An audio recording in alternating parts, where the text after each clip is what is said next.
বিপদ আপদ আপনাকে সন্ত্রস্ত করে রাখতে পারে, কিন্তু এই বিপদ প্রত্যেকের জীবনে কোনো না কোনো কারণে থাকে। এটা আপনাকে দেখায় যে আপনার মধ্যে কি খামতি রয়েছে, কেন রয়েছে। এই বিপদ হলো সেই মাধ্যম যার দ্বারা আপনি নিজের দুর্বলতাকে নিজের শক্তিতে পরিবর্তন করতে পারেন। একটা ফুলের দিকে তাকান। একটা ফুল, তার বুকে যখন একটা সূচ বিঁধে এপার ওপার হয়ে যায়, শুধু তখনই আমাদের প্রভুর জন্য ফুলের মালা তৈরি করা যায়। সেই জন্য কখনোই বিপদকে ভয় পাবেন না, তার থেকে দূরে পালাবেন না, একে স্বাগত জানান। বোঝার চেষ্টা করুন এই বিপদ কেন আছে। যদি বিপদকে বুঝতে পারেন তবেই জীবনকে বুঝতে পারবেন। যদি জীবনকে বুঝতে পারেন তবে এই বিপদকে সম্পদে পরিণত করতে পারবেন। আসুন আর আমার সাথে ভালোবেসে বলুন, রাধা রাধা।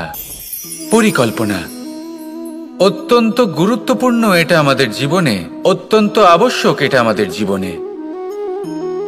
কিন্তু এই পরিকল্পনা ঠিক কতটা হওয়া উচিত, অর্থাৎ এই পরিকল্পনার সম্পর্কে কতটা চিন্তা করা উচিত, কতটা ভবিষ্যতের বিষয়ে চিন্তা করা উচিত। এবার দূরদর্শিতা অত্যন্ত বিশিষ্ট গুণ মানব জীবনে, কিন্তু দূরদর্শিতায় এতটাও মগ্ন হওয়া উচিত নয় যে কাছের জিনিসগুলোই নজরে না পড়ে। আজকের কথা বাদ দিয়ে শুধুই ভবিষ্যৎ নিয়ে চিন্তা করা অনুচিত। এবার দেখুন, পরিকল্পনা করুন, কিন্তু তার থেকে বেশি উপভোগ করুন। এই মুহূর্ত সম্পর্কে অবগত নয়, কিন্তু ভবিষ্যতের কথা আমরা চিন্তা করতে থাকি। আমি এটা অনুভব করতে চাই, ওইটা অনুভব করতে চাই, ওই আনন্দ প্রাপ্ত করতে চাই। এটা অনুচিত। পরিকল্পনা করুন, সংযত করুন, কিন্তু আজকে, বর্তমানকে, এই মুহূর্তকে, জীবনের বাস্তবিক আনন্দ এটা, আর জীবনযাপনের সবথেকে শ্রেষ্ঠ পথও এটা। আসুন আমার সাথে ভালোবেসে বলুন, রাধা রাধা। মানুষ ছোট হোক বা বড়, রাজা হোক বা দরিদ্র, সমস্ত মানুষের মধ্যে একটা সামঞ্জস্য থাকে। সমস্ত মানুষের কাছে তার প্রশংসা অত্যন্ত গুরুত্বপূর্ণ। সে খুবই প্রসন্ন হয় যদি আপনি তার প্রশংসা করেন, কিন্তু আপনি যদি তাকে এটা বলেন যে এটা তোমার ভুল ছিল, তোমার কিছু খামতি ছিল, তখন সেটা সে মানতে রাজিই থাকে না। সব মানুষ এটা শুনতে পছন্দ করে যে সে যেটা করেছে সেটাই সর্বোত্তম। এবার আমি আপনাকে একটা কথা বলি, এ হলো নিন্দা, এ হলো প্রশংসা, আর এই হলো সত্য, যা সবার থেকে উচ্চস্থানীয়। সেই জন্য মানুষ আয়না দেখে। আয়না তাকে তার সৌন্দর্য দেখায় না, তাকে দেখায় যা সত্য, যাতে মানুষ আরো সুন্দর হওয়ার চেষ্টা করতে থাকে। তাই আয়না অত্যন্ত গুরুত্বপূর্ণ সত্যকে জানার জন্য। জীবনে নিন্দুকের মাহাত্ম্য প্রশংসকের মাহাত্ম্যের থেকে অনেক বেশি। কেন? কারণ তারা আপনাকে আপনার খামতি দেখায়, আপনার ভুলগুলো বুঝিয়ে দেয়, আপনাকে একটা সুযোগ দেয় নিজেকে শুধরে নিতে, নিজেকে আরো শ্রেষ্ঠ করে তুলতে, যা প্রশংসক করতে পারে না। তাই জীবনে যদি কখনো নিন্দা করা হয়, তাকে ভালোবেসে গ্রহণ করুন, ধন্যাত্মক রূপে গ্রহণ করুন। যদি নিজেকে কোনো শিক্ষা দেওয়া সম্ভব হয় তাহলে অবশ্যই দিন। দেখবেন মন প্রসন্ন হয়ে বলবে, রাধা রাধা। আকাঙ্ক্ষা কখন লোভে পরিণত হয়ে যায় তা কেউ বলতে পারে না। এবার তার পরিণাম কি হতে পারে তাও আমরা কেউ জানি না। আজ আমি আপনাকে বলছি, কোনো ব্যক্তি সব থেকে বেশি ক্ষতির সম্মুখীন তখনই হয় যখন সে এটা মনে করে যে সে সব থেকে বেশি সুরক্ষিত স্থানে রয়েছে। সে ভাবে যে সে সেখানে সুরক্ষিত রয়েছে। সে তখন অসাবধান হয়ে পড়ে, আর তখনই তাকে জীবনের সব থেকে বড় ক্ষতির সম্মুখীন হতে হয়। নিঃস্ব হয়ে যাওয়ার পরিস্থিতি কোনো মানুষের জীবনে তখনই আসে যখন তার কাছে প্রচুর সম্পত্তি থাকে এবং সে তার থেকেও অনেক বেশি সম্পত্তি অর্জন করতে চায়। সেই অনেক বেশি সম্পত্তি অর্জন করার চেষ্টায় সে এমন কিছু করে বসে যার ফলে তাকে সমস্ত সম্পত্তি হারাতে হতে পারে। একজন রচনাকার নিজেই নিজের প্রতিভা একদম শেষ করে দিতে পারে যখন সে অনেকগুলো কাজ নিজের কাঁধে নিয়ে নেয়। একটা গুরুত্বপূর্ণ কথা সবসময় মনে রাখবেন, আজ আপনি যেখানেই থাকুন না কেন, যেমনই যে কোনো স্থানেই থাকুন না কেন, এর পেছনে আপনার আকাঙ্ক্ষার একটা বিশাল ভূমিকা রয়েছে। কিন্তু মনে রাখবেন, আপনাকে শিখতে হবে যে কখন আর কিভাবে নিজের উচ্চাকাঙ্ক্ষাগুলিকে লাগাম পরাতে হবে, কারণ এটা অত্যন্ত আবশ্যক। তাই আসুন আর আমার সাথে ভালোবেসে বলুন, রাধা রাধা। মানুষ কতটা বিচিত্র হতে পারে, সব সময় স্বপ্ন দেখতে থাকে যে কাল আমি এটা করব, কাল আমি ওটা শুরু করব, কাল আমি ওটা সম্পন্ন করব। এই যে কাল শব্দটা, এই কাল অত্যন্ত বিচিত্র এক শব্দ।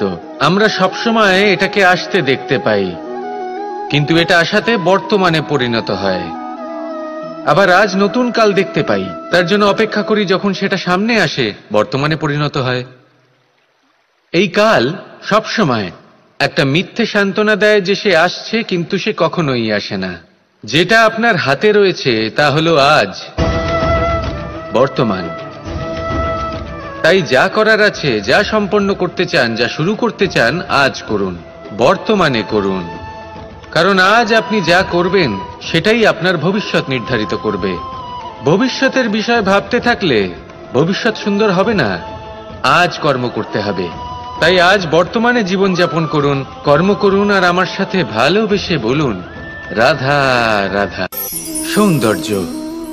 মানুষ নিজের সৌন্দর্যের বিষয়ে কতটা ভাবে, চায় যে সে সব থেকে বেশি রূপবান হবে, সব থেকে বেশি সুন্দর হবে। কিন্তু সৌন্দর্যের পরিভাষা কি তা কি সে জানে? কোনো মাকে জিজ্ঞেস করুন, ওনার জন্য সৌন্দর্যের পরিভাষা ওনার সন্তান। কোনো ভক্তকে জিজ্ঞেস করুন, ওনার জন্য সৌন্দর্যের পরিভাষা ওনার ভগবান। শ্রীরামকে জিজ্ঞেস করুন, ওনার জন্য সৌন্দর্যের পরিভাষা হলো হনুমান। ভাঙা হানু, ফুলে যাওয়া মুখ, দেখতে গেলে উনি বানর, লম্বা লেজ, এত নিরীহ যে ওনাকে অমূল্য মালা দিলে সেটা ছিঁড়ে তার ভেতরে শ্রীরামকে খুঁজছিলেন। কিন্তু ওনার ভাবনা কত সুন্দর। উনি এটা বিশ্বাস করেন যে সংসারের যতই মূল্যবান জিনিস দিয়ে এই মালা তৈরি করা হোক না কেন, যদি এর মধ্যে শ্রীরাম না থাকেন তাহলে এর মধ্যে কোনো অর্থ নেই। সৌন্দর্য রূপে নয়, ভাবনায় নিহিত থাকে। যদি আপনি সৌন্দর্য প্রাপ্ত করতে চান তাহলে তা কর্মে নিয়ে আসুন, ভাবনায় এবং বিচারে নিয়ে আসুন। এই সৌন্দর্য আপনার সাথেই থাকবে। যদি আপনি সৌন্দর্যকে রূপের মধ্যে খোঁজেন তাহলে কিছুক্ষণের জন্য পাবেন, সেই সৌন্দর্য সময়ের সাথে হারিয়ে যাবে। সৌন্দর্য যদি পেতে চান, খুঁজতেই চান, তাহলে হৃদয় খুঁজুন, কর্মে খুঁজুন। মন প্রসন্ন হয়ে বলবে, রাধা রাধা।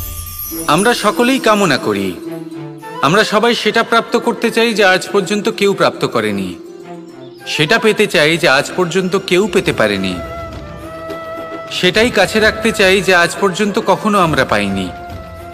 এবার সেটা কিভাবে করা যেতে পারে?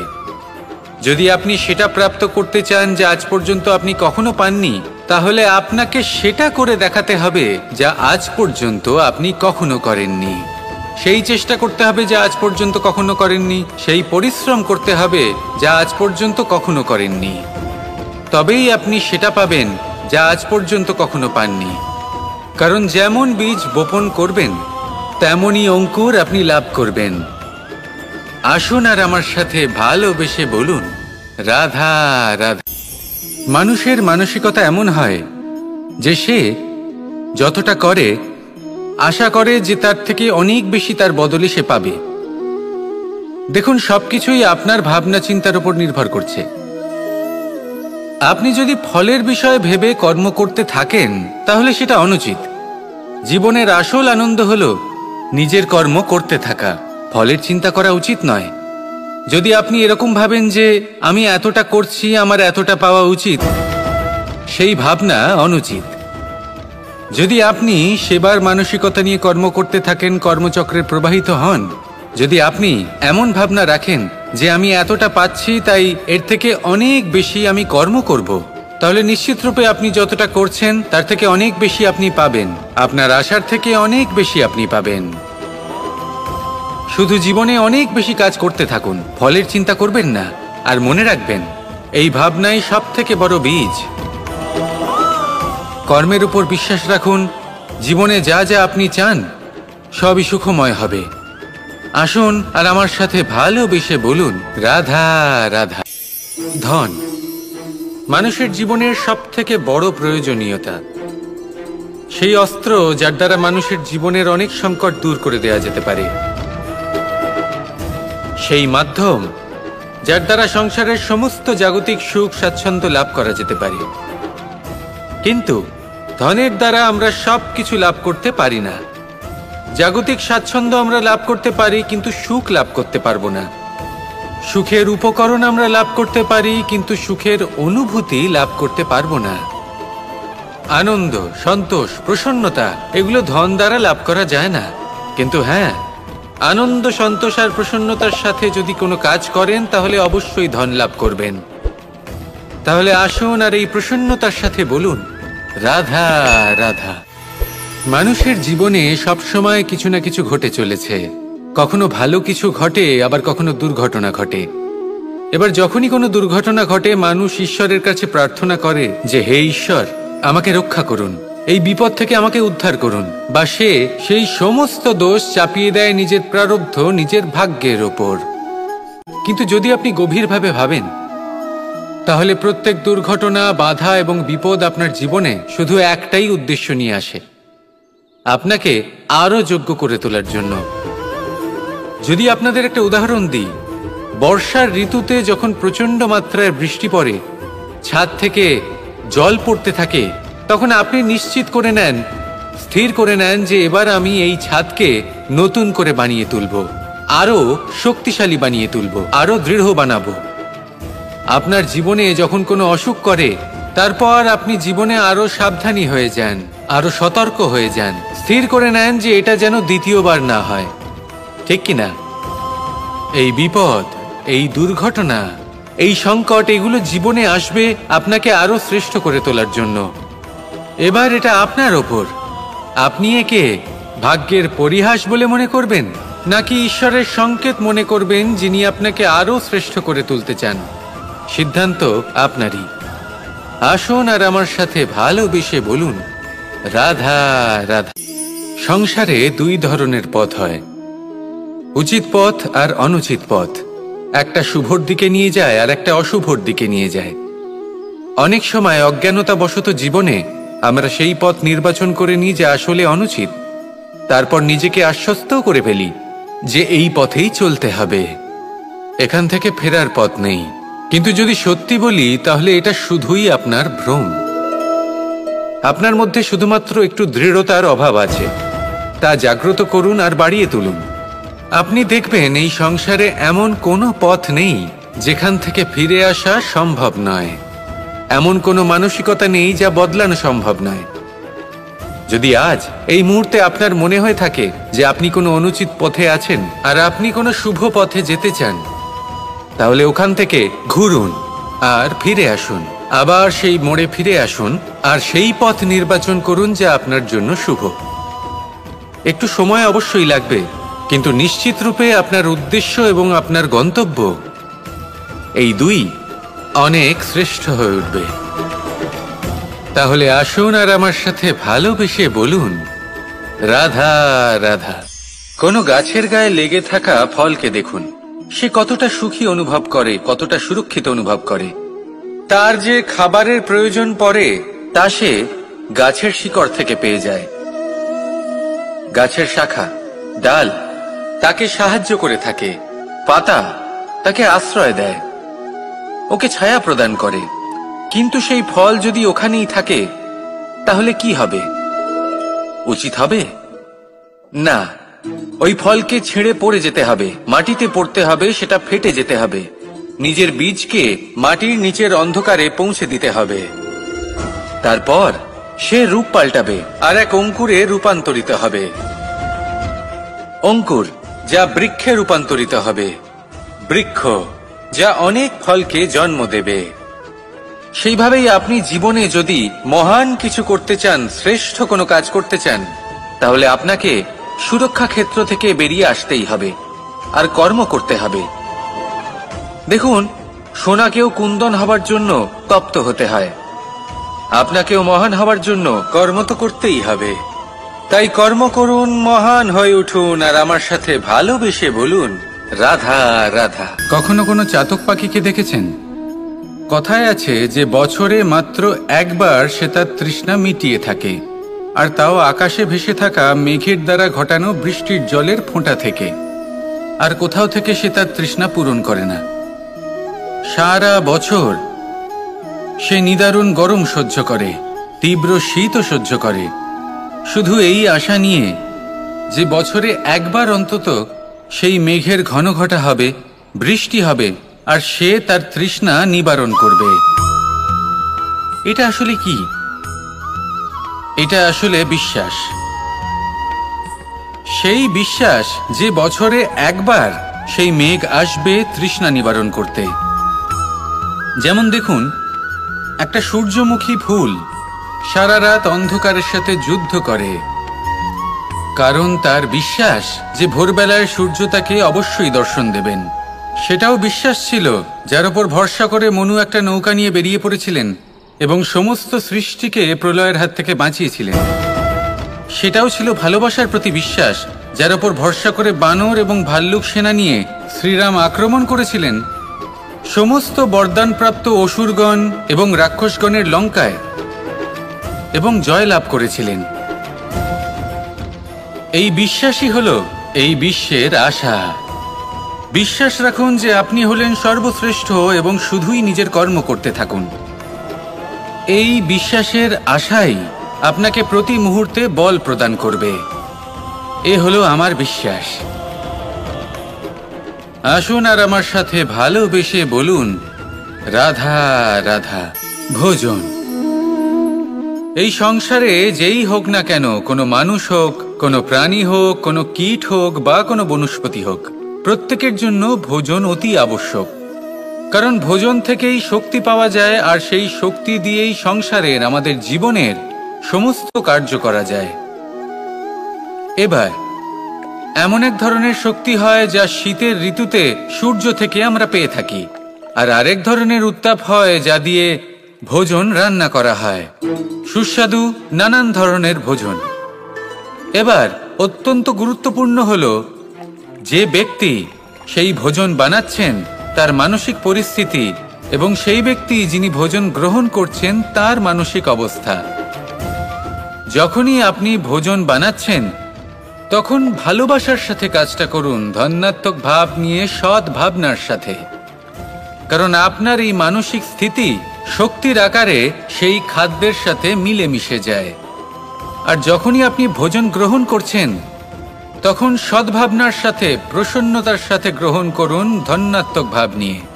যদি আপনি প্রসন্নতার সাথে রান্না করেন, প্রসন্নতার সাথে খাদ্য গ্রহণ করেন, তাহলে আপনি প্রসন্নই থাকবেন, আর মন সুপ্রসন্ন হয়েই বলবে, রাধা রাধা।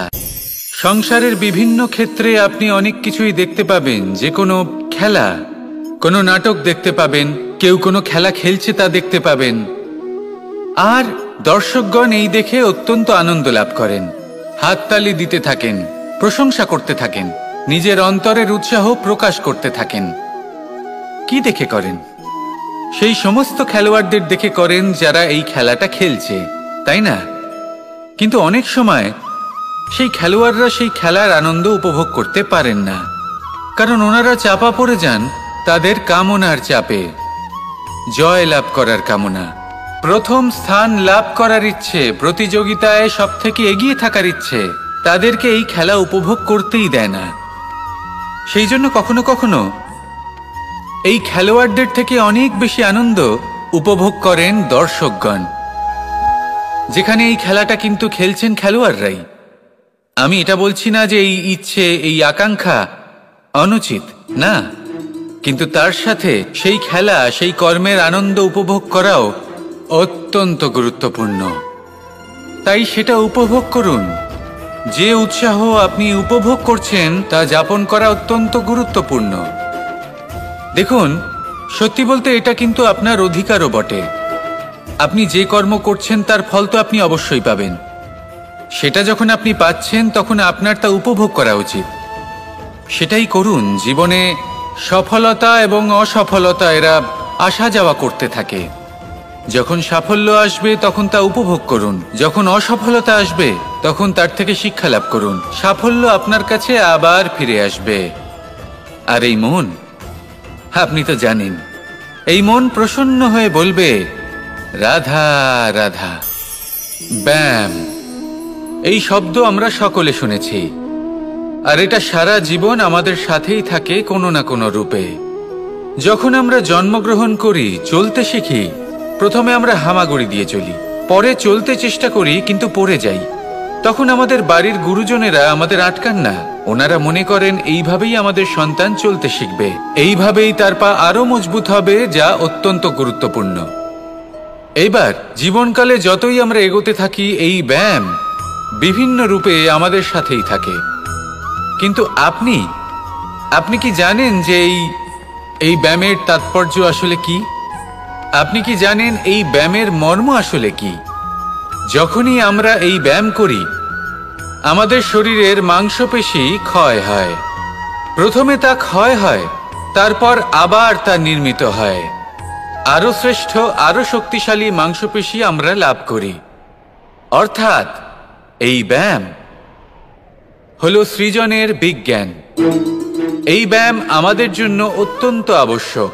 সেই জন্য জীবনে যখনই কোনো কিছু নষ্ট হয়ে যায়, চলে যায়, তখন হতাশ হয়ে পড়বেন না, তাকে পুনর্নির্মাণ করার চেষ্টা করবেন। আর এই শিক্ষা আমরা লাভ করি পাখিদের থেকে। যখনই বর্ষা হয়, ঝড় আসে, যখন পাখির বাসা ভেঙে চুরমার হয়ে যায়, তারা হার মেনে নেয় না। সে আবার অল্প অল্প করে সব খুঁজে একত্রিত করে আবার নিজের বাসা বানিয়ে তোলে। পুনরায় এক জীবনকে জন্ম দেয়, এক নতুন পরিবারকে জন্ম দেয়। তাই মনে রাখবেন, জীবনে এইভাবেই যদি আপনি নির্মাণ করতে চান, সৃজন করতে চান, তাহলে সেই নির্মাণের জন্য ভাঙনের অভিজ্ঞতা থাকা অত্যন্ত আবশ্যক। ভগ্ন বস্তুকেও সম্মান করা অত্যন্ত আবশ্যক। এই আচরণ মনে নিয়ে আসুন। মন প্রসন্ন হয়ে বলবে রাধা রাধা। মানুষ যখন কোনো শক্তি লাভ করে তখন সে নিজেকে বলশালী মনে করে। শক্তি লাভ করলেই তার মধ্যে অহংকার চলে আসে, অভিমান চলে আসে। তার কারণ হলো সে একটা সহজ কথা বুঝতেই পারে না। এই সব যা হচ্ছে সময়ের জন্য হচ্ছে। সময়ের থেকে বেশি বলশালী আর কেউ নেই। এই সময়ের জন্যই রাবণ ভক্তি দ্বারা কৈলাস পর্বত তুলে নিয়েছিলেন। আবার সেই সময়ের জন্যই, সেই কারণেই রাবণকে বধ হতে হলো। তার সাথে সাথে রাক্ষস কুলও ধ্বংস হয়েছিল এবং লঙ্কাও ভস্ম হয়ে গেছিল। দেখতে গেলে জন্ম থেকে মৃত্যু পর্যন্ত এই যে সময়, সেটাই হলো জীবন। কিন্তু তার মধ্যেও যা সময় আসে কোনো কারণেই আসে। সেই সময় আমরা যাপন করে কিছু শিখতে পারি। তাই আজ যে সময় আপনার হাতের কাছে আছে, তাকে মুষ্টিবদ্ধ করে রাখুন, তাকে সামলে রাখুন, তাকে সংযত করে রাখুন। অনুভব করুন, তার থেকে কিছু শিখুন, তাকে কোনোভাবেই ব্যর্থ হতে দেবেন না। আর এটা জেনে রাখুন যে ভবিষ্যতে যা কিছু হতে পারে, যা কিছু হতে চলেছে, সেটা না আপনি জানেন আর না তা আপনার বশে রয়েছে। সেই জন্য আজ অহংকার বা অভিমান করে নিজের ভবিষ্যতের ক্ষতি করবেন না, সেই অনর্থ ঘটাবেন না। এটাই হলো সময়ের অর্থ। আসুন আমার সাথে ভালোবেসে বলুন রাধা রাধা। কথায় আছে, যখন আপনি যুদ্ধক্ষেত্রে দাঁড়িয়ে, তখন শত্রুকে পিঠ দেখিয়ে পালিয়ে যাওয়া বা পিছু হটে যাওয়া অত্যন্ত অনুচিত যুদ্ধনীতি হয়। কথায় আছে যে শ্রেষ্ঠ যুদ্ধ নীতি হলো সেটাই যেখানে আপনি অস্ত্র হাতে নিয়ে এগিয়ে যান, সাহসের সাথে যুদ্ধ করে শত্রুকে পরাস্ত করে ফিরে আসেন। আর সেটাই আমি করেছিলাম। তখন মহাভারত রচনা হয়েছিল, কারণ তখন ধর্মরক্ষা করা আবশ্যক ছিল। কিন্তু এমনও একটা সময় ছিল যখন আমি যুদ্ধ থেকে পালিয়েছি, কারণ তখন প্রজাদের সুরক্ষা বেশি গুরুত্বপূর্ণ ছিল। আমার গায়ে যুদ্ধ বিমুখ হবার কলঙ্ক লাগিয়েছিল, কিন্তু ঠিক আছে, আমি সেটাই করেছিলাম যেটা প্রয়োজনীয় ছিল। শ্রীরামও লঙ্কা গিয়ে রাবণকে হত্যা করার পূর্বে 4 মাস ধরে অপেক্ষা করেছিলেন। অপেক্ষায় ছিলেন কবে সেই সেতু সম্পন্ন হবে। তারপরে গিয়ে রাবণকে পরাস্ত করলেন, তাকে বধ করলেন। জীবনে কখনো কখনো থেমে যাওয়া বা পিছু হটে যাওয়া কার্যকর হতে পারে। এটা প্রত্যেক সময়ের উপরে নির্ভর করে। শত্রু যে কেউ হতে পারে, যখন খুশি আক্রমণ করতে পারে। কোনো মানুষ হতে পারে, আবার কোনো দানবও হতে পারে। আমাদের নিজেদের মানসিকতা হতে পারে, কোনো অসুখ হতে পারে, মহামারীও হতে পারে। সেক্ষেত্রে সেটাই করুন যেটা উচিত মনে হয়। দেখুন, প্রত্যেকবার নারায়ণ তো আপনাকে সাহায্য করতে আসবেন না। অনেক সময় মানুষকে নিজেকেই সেই বাধার সম্মুখীন হয়ে তাকে পরাস্ত করতে হয়। আর এমনিতেও কথায় আছে যে প্রত্যেক নরের মধ্যে নারায়ণ আছেন। তাই অন্তরের নারায়ণকে জাগ্রত করুন, আর যা সমস্যা আছে তাকে সমাপ্ত করে ফেলুন, তা সে যতই পিছু হটে করতে হোক না কেন। আসুন আর আমার সাথে ভালোবেসে বলুন, রাধা রাধা। গুরু, যিনি পথ দেখান, আমাদের জীবনে অত্যন্ত গুরুত্বপূর্ণ, অত্যন্ত আবশ্যক। কিন্তু কিছু মানুষ মনে করেন যে গুরুর কোনো প্রয়োজন নেই, কারণ এই সমগ্র জ্ঞান মানুষের অন্তরেই নিহিত রয়েছে। এবার প্রশ্ন এটাই, যদি সমস্ত জ্ঞান মানুষের অন্তরে নিহিত থাকে, তাহলে গুরুর কি প্রয়োজন? আর যারা আজ পর্যন্ত গুরুকে মেনে এসেছেন, তারা কি অনুচিত করেছেন? এর উত্তর আমি আপনাকে দেব একটা উদাহরণ দ্বারা। একটা কাঠ যা জ্বলনশীল, জ্বলনের ঊর্জা তার অন্তরে নিহিত রয়েছে, কিন্তু তার জ্বলনের জন্য বাইরে থেকে একটা অনুঘটকের প্রয়োজন হয়। এই অনুঘটকই হলেন আপনার গুরু। উত্তাপ যা একটা কাঠকে জ্বালাতে পারে, সেই উত্তাপ হলো গুরুর প্রচেষ্টা। যদি সেই গুরুই না থাকে, তার প্রচেষ্টাই না থাকে, তাহলে সেই সমস্ত জ্ঞান যা মানুষের অন্তরে নিহিত, তা ব্যর্থ হয়ে যাবে। যদি আপনার সাথে আপনার গুরু থাকেন, আপনার পথ প্রদর্শন করেন, আপনার অন্তরের জ্ঞানকে বাইরে নিয়ে আসতে পারেন, তাহলে তাকে সম্মান করুন। আর আমার সাথে ভালোবেসে বলুন, রাধা রাধা। মানুষ সত্যের সাথে অবগত হবার জন্য ব্যাকুল হয়ে থাকে, চিরকাল চেষ্টা করতে থাকে। জন্ম থেকেই তার মনে এই ইচ্ছে জাগ্রত হয় সত্যিটা কি সেটা জানতে। এবার এই ইচ্ছে, এটা পূর্ণ কিভাবে করা যেতে পারে? কারণ মনে হয় যে জ্ঞান অর্জন করলেই এই ইচ্ছে পূর্ণ হতে পারে। তাই কেউ কেউ জ্ঞানের পেছনে ছুটতে থাকেন। কেউ এটা ভাবেন যে এই ইচ্ছে পূর্ণ করা যেতে পারে ধন আর শক্তির দ্বারা, তাই তারা ধন আর শক্তি প্রাপ্ত করতে চান। কেউ আবার ভাবেন যে অন্তরের মন্থন দ্বারা এটা সম্ভব হতে পারে। এবার এটাও সত্যি যে মন্থন করলে অমৃত লাভও সম্ভব হতে পারে, কিন্তু তার জন্য এই মন্থন করার জন্য একটা উচিত দিকে অগ্রসর হওয়া প্রয়োজনীয়। উচিত সংযমের দ্বারা সামনে এগোতে হবে, আর কোনো আশা না করে সামনে এগিয়ে যেতে হবে, তবেই এটা সম্ভব হতে পারে। একটা বাদ্যযন্ত্রের কথা ভেবে দেখা যাক। তার থেকে সুর তখনই নির্গত হয় যখন তার তারগুলি ঠিক করে বাঁধা হয়। যদি বেশি বেঁধে ফেলা হয় তাহলে তার ছিঁড়ে যেতে পারে, আর যদি ঢিলে থেকে যায় তাহলে তার থেকে উচিত সুর নির্গত হবে না। একটা অত্যন্ত গুরুত্বপূর্ণ কথা মনে রাখবেন, সত্যকে লাভ করার প্রাথমিক আধার হল অনুশাসন। জীবনে এই অনুশাসন আনুন, সত্য আপনা আপনি আপনার কাছে চলে আসবে, আর এই মন প্রসন্ন হয়ে বলবে, রাধা রাধা। অহংকার এ হলো ছোট একটা শব্দ, কিন্তু এর প্রভাব অত্যন্ত বৃহৎ হয়ে থাকে।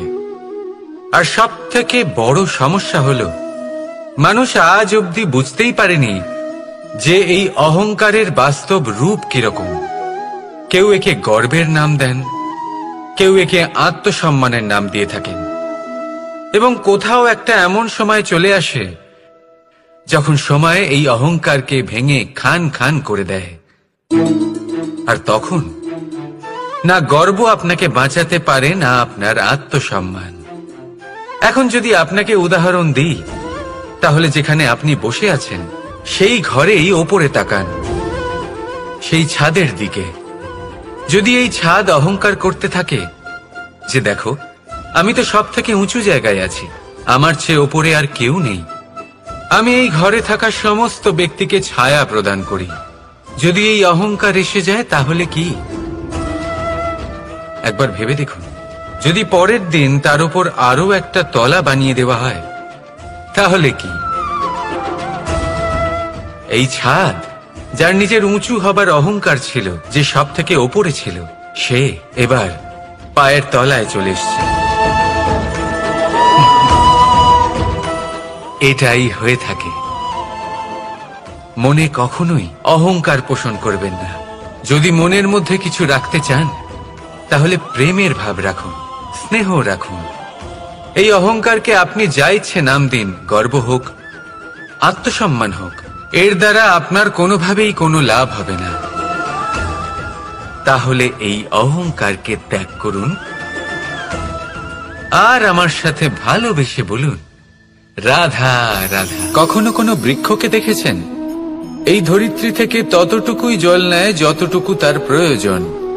কোনো প্রাণীকে দেখুন, এই প্রকৃতি থেকে ততটুকুই খাবার গ্রহণ করবে যতটুকু তার খিদে রয়েছে, খিদে মিটে গেলে আর খাবে না।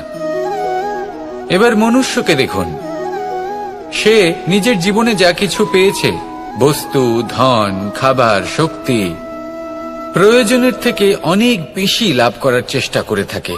প্রয়োজনের থেকে বেশি যদি পেয়েও যায় তাহলেও তার কম মনে হয়। এবার এরকম ঠিক কেন হয়? এর পেছনের কারণ কি? কারণ হলো লোভ। লোভের আগুন কিছু এমন হয়, যদি মানুষের মনে একবার প্রজ্বলিত হয় তাহলে শুধু বাড়তেই থাকে। ততক্ষণ বাড়বে যতক্ষণ না আপনি নিজে তাকে বাধা দিচ্ছেন। তবে এই লোভের আগুন নিয়ন্ত্রণ করা সম্ভব। পরিমিতিবোধ, পরিমিতিবোধের চিন্তা। আপনাকে শুধু নিজেকে একটা সরল প্রশ্ন করতে হবে। যখনই মনের মধ্যে কোনো বস্তুর প্রতি, শক্তির প্রতি, ধনের প্রতি, ভোজনের প্রতি লোভ বেড়ে যায়, নিজেকে প্রশ্ন করুন, এটা কি আমার কাছে ততটাই প্রয়োজনীয় যতটা একটা বৃক্ষের কাছে জল, যতটা একটা প্রাণীর কাছে ভোজন? এটা কি ততটাই প্রয়োজনীয়? যদি উত্তর না হয় তাহলে নিজেকে সেখানেই বাধা দিন, সেই ভাবনা সেখানেই ত্যাগ করুন, কারণ সেটাই হলো লোভ। ঠিক এইভাবেই প্রয়োজনীয়তার চিন্তা করে আস্তে আস্তে এই মন নির্লোভ হয়ে উঠবে, আর এই মন প্রসন্ন হয়ে বলবে, রাধা রাধা। পরিচ্ছন্নতা। বর্তমানের এই প্রজন্ম আগের প্রজন্মের এই যে অতিশুদ্ধতার অভ্যেস ছিল তা নিয়ে ঠাট্টা করে, তাকে মূর্খতা মনে করে। বুঝতেই পারে না কেন? আমাদের মা, ঠাকুমা, দিদিমা, এদের দেখেছি সকালে উঠে সবার আগে স্নান করেন। কেন? বুঝতেই পারে না। কেন কথায় কথায় বারান্দা, উঠোন পরিষ্কার করা হয়? বুঝতেই পারে না। অনেক মানুষজন এটাকে ধার্মিক এবং অন্ধবিশ্বাস বলে, কিন্তু যদি আমি আপনাকে সত্যি কথা বলি, প্রত্যেক ধর্ম বিজ্ঞানসম্মত। প্রত্যেক কাজের পেছনে বৈজ্ঞানিক সত্যতা লুকিয়ে রয়েছে, কিন্তু প্রত্যেক মানুষ সেই নিয়ে কতটা ভাবেন, কতটা বোঝেন আর কি পদক্ষেপ নেন তা হলো আলাদা এবং অত্যন্ত গুরুত্বপূর্ণ, কিন্তু তা হলো বিজ্ঞানসম্মত। আজও যখন আমি আগে বাড়ি যাই, মা সবার আগে আমার হাত পা ধুয়ে দেন, তারপর সবকিছু। তাই আপনি পরিচ্ছন্ন থাকুন, তাহলে আপনি সুস্থ থাকবেন। তখনই আপনার মনে ভক্তিভাব আসবে, তখনই এই সমগ্র সংসারকে সামলানোর শক্তি অর্জন করতে পারবেন। তাহলে পরিচ্ছন্ন থাকুন, সব ভালো থাকবে। রাধা রাধা। ধর্ম। আমরা সকলে ধর্মের বিষয়ে কথা বলি, কখনো নিজের ধর্মের বিষয় আর কখনো অন্যের ধর্মের বিষয়ে। কখনো আমরা অধর্ম দেখলে সেই বিষয়ে কথা বলি। অনেক রকম আলোচনা হয়, কিন্তু এই ধর্ম আসলে কি, সেটা কি কেউ বোঝে? যদি আমি আপনাকে উত্তর দিই, এই উত্তর সরল। ধর্ম হলো তাই যা মানুষকে অন্য মানুষের সাথে, সমস্ত বিশ্ব সংসারের সাথে আনন্দ সহকারে বাঁচতে শেখায়। সেই জন্য আপনি যদি কখনো কোনো ধর্মীয় স্থানে যান, সেই ধর্মীয় স্থানে গিয়ে আপনার শান্তির অনুভূতি হয়, তাই না? কিন্তু দেখুন, ধর্মের জ্ঞান থাকলেই সেই মানুষ ধর্মের পথে চলতে পারবে এমন কোনো কথা নেই। অনেক সময় সম্পর্কে যখন সংঘর্ষ বেড়ে যায়, তখন ইচ্ছের জন্ম হয়, ক্রোধের জন্ম হয়, অহংকারের জন্ম হয়, আর তারপর বিনাশ হয়ে যায় এই ধর্মের। সেই জন্য দ্বিতীয় সবথেকে গুরুত্বপূর্ণ গুণ যা আমার সারথীর মধ্যে থাকা উচিত, তা হলো ধর্মবীর হওয়া। এবার দেখতে হবে সেটাই যে কে হবে সেই ব্যক্তি যিনি এই স্বয়ম্বরে নিজের ধর্মে অটল থাকবেন। কারণ সেই ব্যক্তি এই সংসার থেকে সরে এসে ধর্মের পুনঃস্থাপনের এই মহাকার্যে আমার সারথি হতে পারবেন। তাহলে আসুন আমার সাথে ভালোবেসে বলুন, রাধা রাধা।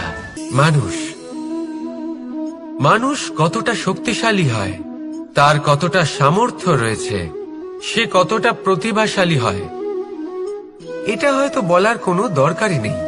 আজকের দিনে সবাই জানে যে মানুষ কি না করতে পারে। মানুষ চাইলে সবকিছু করতে পারে। মানুষ যদি চায় মাছের মতো জলে সাঁতার কাটতে পারে। মানুষ যদি চায় হিমালয়ের মাথা নতও করতে পারে। মানুষ যদি চায় সমুদ্র থেকে মুক্ত সংগ্রহ করতে পারে। মানুষ যদি চায় তাহলে আকাশের পাখির মতো বিচরণ করতে পারে। মানুষ চাইলে সব কিছু পেতে পারে সে। জ্ঞান, সম্পত্তি, পরিবার, সাফল্য, সবকিছু। যদি কিছু থাকে যেটা সে গ্রহণ করতে চায় না, সেটা হলো তার দোষ, তার ভুল। মানুষ এসব কখনো গ্রহণ করতে চায় না। কিন্তু যেদিন মানুষ তার দোষ বুঝতে পারবে, নিজের ভুল বুঝতে পারবে, সেটা স্বীকার করতে পারবে, আর সেটা ঠিক করার পথে অগ্রসর হবে, তাতে সে সফলও হবে, সেদিন সে প্রকৃত রূপে মানুষ বলে গণ্য হবে। সেদিন সে মুক্তি লাভ করবে। ভুল সবাই করে, দোষ সকলের মধ্যে থাকে। সেটা গ্রহণ করুন, তা সংশোধন করার চেষ্টা করুন। জীবনে এগিয়ে যেতে পারবেন। আর আমার সাথে ভালোবেসে বলুন, রাধা রাধা। ধৈর্য, এই ধৈর্য কি কোনো গুণ, কোনো অনুভূতি, কোনো দৃষ্টিভঙ্গি? আমার জন্য ধৈর্য এক বাহন। আপনি হয়তো ভাবছেন, এ কেমন বাহন? বাহন তো ঘোড়া হতে পারে, হাতি হতে পারে, উটও হতে পারে, কিন্তু ধৈর্যকে বাহন বানানো মানে? চলুন আপনাকে একটা কথা বোঝাই। পৃথিবীতে এমন কোনো বাহন নেই যে তার আরোহীকে আছড়ে ফেলেনি। সেটা উট হোক বা হাতি হোক বা ঘোড়া হোক, চলতে চলতে কখনো নড়বড় করেই বসে। তারপর সেই আরোহী পড়ে কারোর পায়, তারপর পড়ে তার নিজের নজরে। কিন্তু ধৈর্যরূপী বাহন কখনো কাউকে ফেলে না, কখনো না। না সেই আরোহী কারোর পায়ে পড়ে, আর না তো নিজের নজরে। কারণ ধৈর্য আপনাকে বিবেক প্রদান করে। বিবেক আপনাকে পরিকল্পনায় সাহায্য করে, আর পরিকল্পনা প্রদান করে আপনাকে শক্তি, আপনার লক্ষ্যের দিকে অগ্রসর হওয়া। বুঝলেন? ধৈর্যকে সঙ্গে রাখুন, নিজেকে আরো ধৈর্যশীল করে তুলুন। এই ধৈর্যের সাহায্যে আরোহণ করে দেখুন কিভাবে এই বাহন আপনাকে আপনার গন্তব্যে পৌঁছে দেবে। রাধা রাধা। ভগবান প্রত্যেক কঠিন পরিস্থিতিতে এই নামই আছে যা আমাদের উপায় দিয়ে থাকে। ব্যক্তি যান, ভগবানের পুজো করেন, আরাধনা করেন, ব্রত পালন করেন, মন্দিরে যান, পুজো পাঠ করেন, ভগবানকে জাগিয়ে তোলেন। আর তারপর শুরু হয় সমস্ত প্রশ্ন। হে ভগবান, আমার সাথে এরকম কেন হচ্ছে? কেন আমারই জীবনে এত দুঃখ আছে? আমি কিভাবে এর সম্মুখীন হব? আমাকে কেন এত কষ্ট ভোগ করতে হচ্ছে? হে ভগবান, আমি কি করব? আমাকে সাহায্য করুন, কোনো রাস্তা দেখান।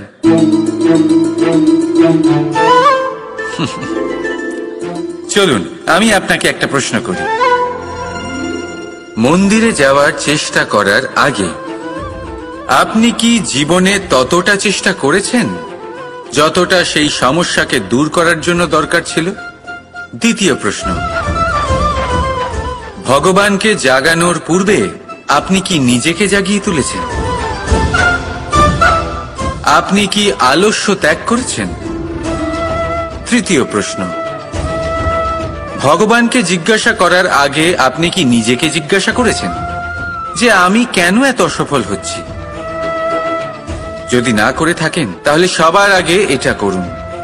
আপনি সমস্ত প্রশ্নের উত্তর পাবেন, সমস্ত বিপদের পরিত্রাণ পাবেন। অন্য কোথাও নয়, নিজের ভেতরে তাকিয়ে দেখুন। চেষ্টা করুন নিজেকে জাগিয়ে তোলার।